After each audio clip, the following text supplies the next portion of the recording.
L'interrogatoire.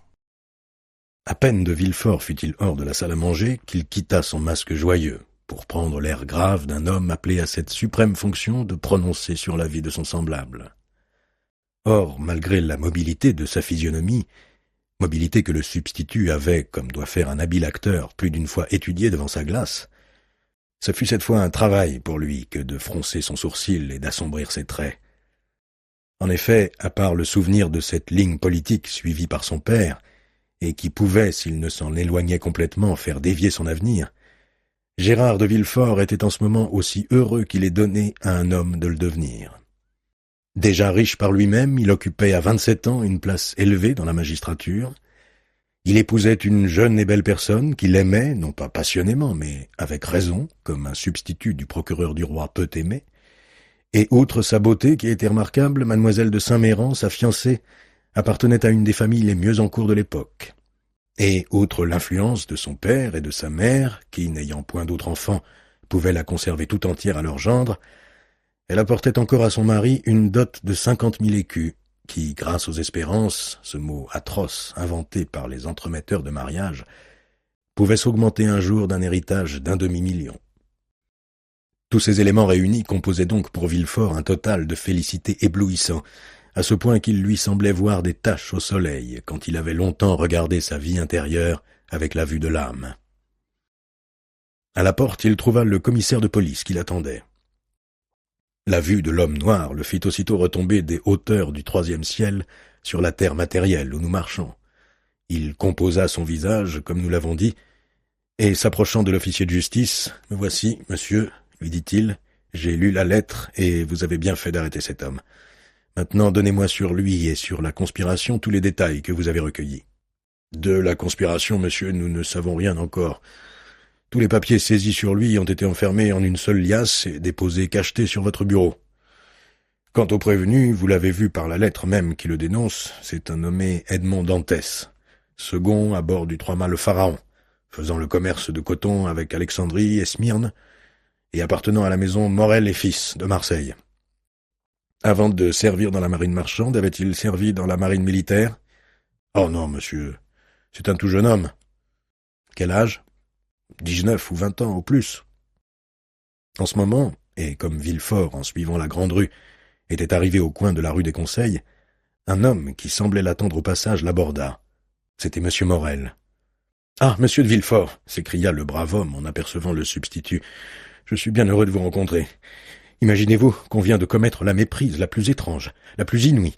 On vient d'arrêter le second de mon bâtiment, Edmond Dantès. »« Je le sais, monsieur, » dit Villefort, « et je viens pour l'interroger. »« Oh, monsieur, » continua M. Morel, emporté par son amitié pour le jeune homme, « vous ne connaissez pas celui qu'on accuse, et je le connais, moi. Imaginez-vous l'homme le plus doux, le plus probe, et j'oserais presque dire l'homme qui sait le mieux son état de toute la marine marchande. Oh, monsieur de Villefort, je vous le recommande bien sincèrement, et de tout mon cœur. » Villefort, comme on a pu le voir, appartenait au parti noble de la ville, et Morel au parti plébéien. Le premier était royaliste ultra, le second était soupçonné de sourd bonapartisme. Villefort regarda dédaigneusement Morel et lui répondit avec froideur « Vous savez, monsieur, qu'on peut être doux dans la vie privée, probe dans ses relations commerciales, savant dans son état, et n'en être pas moins un grand coupable, politiquement parlant. Vous le savez, n'est-ce pas, monsieur ?» Et le magistrat appuya sur ces derniers mots, comme s'il en voulait faire l'application à l'armateur lui-même, tandis que son regard scrutateur semblait vouloir pénétrer jusqu'au fond du cœur de cet homme assez hardi d'intercéder pour un autre, quand il devait savoir que lui-même avait besoin d'indulgence. Morel rougit, car il ne se sentait pas la conscience bien nette à l'endroit des opinions politiques, et d'ailleurs la confidence que lui avait faite Dantès à l'endroit de son entrevue avec le grand maréchal et des quelques mots que lui avait adressés l'empereur lui troublait quelque peu l'esprit. Il ajouta toutefois, avec l'accent du plus profond intérêt, « Je vous en supplie, monsieur de Villefort, soyez juste comme vous devez l'être, bon comme vous l'êtes toujours, et rendez-nous bien vite ce pauvre Dantès. » Le « rendez-nous » sonna révolutionnairement à l'oreille du substitut du procureur du roi. « se dit-il tout bas, « rendez-nous » Ce Dantès serait-il affilié à quelque secte de Carbonari pour que son protecteur emploie ainsi sans y songer la formule collective? On l'a arrêté dans un cabaret, m'a dit, je crois, le commissaire. En nombreuse compagnie, a-t-il ajouté. Ce sera quelque vente. Puis, tout haut, monsieur, répondit-il, vous pouvez être parfaitement tranquille, et vous n'aurez pas fait un appel inutile à ma justice si le prévenu est innocent. Mais si au contraire il est coupable, nous vivons dans une époque difficile, monsieur, où l'impunité serait d'un fatal exemple. Je serais donc forcé de faire mon devoir. Et sur ce, comme il était arrivé à la porte de sa maison, adossée au palais de justice, il entra majestueusement, après avoir salué avec une politesse de glace le malheureux armateur qui resta comme pétrifié à la place où l'avait quitté Villefort. L'antichambre était pleine de gendarmes et d'agents de police. Au milieu d'eux, gardé à vue, enveloppé de regards flamboyants de haine, se tenait debout, calme et immobile, le prisonnier. Villefort traversa l'antichambre, jeta un regard oblique sur Dantès, et après avoir pris une liasse que lui remit un agent, disparut en disant qu'on amène le prisonnier. Si rapide qu'eût été ce regard, il avait suffi à Villefort pour se faire une idée de l'homme qu'il allait avoir à interroger. Il avait reconnu l'intelligence dans ce front large et ouvert, le courage dans cet œil fixe et ce sourcil froncé, et la franchise dans ces lèvres épaisses et à demi ouvertes qui laissaient voir une double rangée de dents blanches comme l'ivoire. La première impression avait été favorable à Dantès. Mais Villefort avait entendu dire si souvent, comme un mot de profonde politique, qu'il fallait se défier de son premier mouvement, attendu que c'était le bon, qu'il appliqua la maxime à l'impression, sans tenir compte de la différence qu'il y a entre les deux mots. Il étouffa donc les bons instincts qui voulaient envahir son cœur pour livrer de là assaut à son esprit, arrangea devant la glace sa figure des grands jours, et s'assit, sombre et menaçant, devant son bureau. Un instant après lui, Dantès entra. Le jeune homme était toujours pâle, mais calme et souriant. Il salua son juge avec une politesse aisée, puis chercha des yeux un siège, comme s'il eût été dans le salon de l'armateur Morel. Ce fut alors seulement qu'il rencontra ce regard terne de Villefort, ce regard particulier aux hommes de palais, qui ne veulent pas qu'on lise dans leurs pensées et qui font de leur œil un verre dépoli. Ce regard lui apprit qu'il était devant la justice, figure aux sombres façons.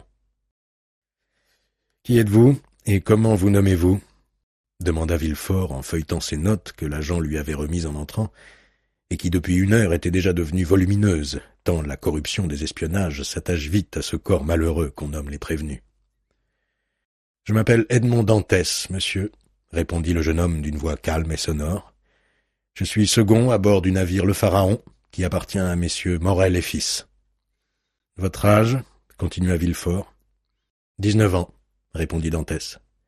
« Que faisiez-vous au moment où vous avez été arrêté ?»« J'assistais au repas de mes propres fiançailles, monsieur, » dit Dantès d'une voix légèrement émue, tant le contraste était douloureux de ces moments de joie avec la lugubre cérémonie qui s'accomplissait, tant le visage sombre de M. de Villefort faisait briller de toute sa lumière la rayonnante figure de Mercédès.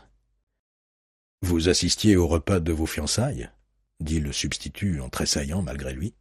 « Oui, monsieur, je suis sur le point d'épouser une femme que j'aime depuis 3 ans. » Villefort, tout impassible qu'il était d'ordinaire, fut cependant frappé de cette coïncidence, et cette voix émue de Dantès, surpris au milieu de son bonheur, alla éveiller une fibre sympathique au fond de son âme. Lui aussi se mariait. Lui aussi était heureux, et on venait troubler son bonheur pour qu'il contribuât à détruire la joie d'un homme qui, comme lui, touchait déjà au bonheur. Ce rapprochement philosophique, pensa-t-il, fera grand effet à mon retour dans le salon de M. de Saint-Méran.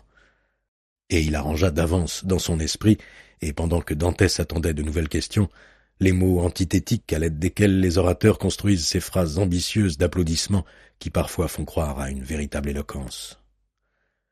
Lorsque son petit speech intérieur fut arrangé, Villefort sourit à son effet, et revenant à Dantès, « Continuez, monsieur, dit-il. »« Que voulez-vous que je continue ?»« D'éclairer la justice. » « Que la justice me dise sur quel point elle veut être éclairée, et je lui dirai tout ce que je sais.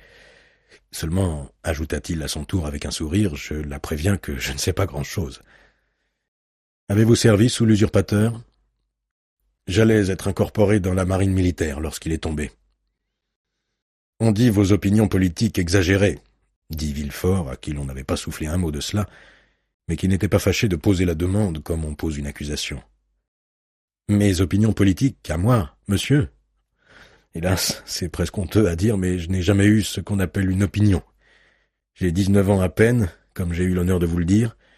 Je ne sais rien, je ne suis destiné à jouer aucun rôle. Le peu que je suis et que je serai, si l'on m'accorde la place que j'ambitionne, c'est à monsieur Morel que je le devrai. Aussi, toutes mes opinions, je ne dirais pas politiques, mais privées, se bornent-elles à ces 3 sentiments. J'aime mon père, je respecte monsieur Morel, et j'adore Mercédès. Voilà, monsieur, tout ce que je puis dire à la justice. Vous voyez que c'est peu intéressant pour elle.